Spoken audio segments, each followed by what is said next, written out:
Обштините од истокот работат со драстично намалени буџети, доброволното откажување од дел од давачките, но и намалената наплата придонесоа локалните власти да се сногиат со многу помалку пари од лани.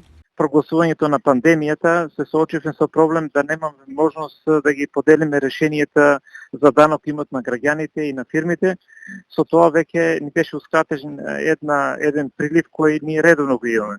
Понатаму со продолжувањето на пандемијата моравме да се откажеме од дел од приливите кои што ги имавме редовно по ослов на разни давачки што ги има угостителските објекти и другите фирми кои што користеа јавна површина, јавна прометна површина и навистина приливот на средства се намали. Појасна слика за тоа колку пари има во општинските каси ќе се добие на крајот од месецов, за кога се очекуваат кварталните финансиски извештаи. За да можеме точно да ги утврдиме вредностите, колку имаме намалување на проектираните ставки од изборните приходи на општината, треба да сачекаме неди 39 за да можеме да направиме во трите квартали колку имаме целосна реализација на приходна страна.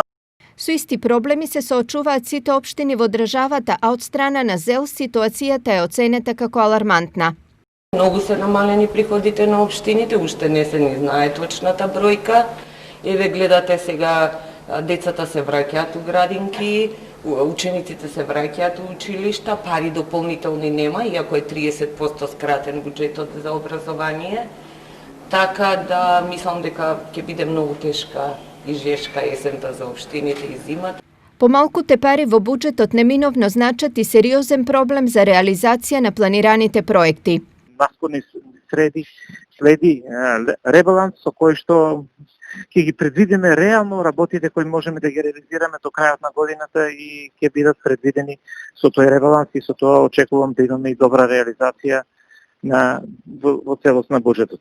Во престојните 3 до 4 месеци до фискалната година, оваа дупка во буџетот планираме да ја надоместиме со продажба на градежно земјиште. Еве сега да искористам можност да кажам дека во текот на наредна недела ќе објавиме околу 50.000 метри квадратни, тоа е градежно земјиште, 4 градежни парцели. За сега проектите во најголемиот дел од општините од регионот се одвиваат тековно, но неизвестно е до кога оваа динамика ќе трае. Продажбата на парцели на што се надеваат повеќето градоначалници ќе значи спас за општините, но доколку нештата не се одвиваат според планираното, ќе мора да се бараат алтернативни решенија или некои проекти да се одложат.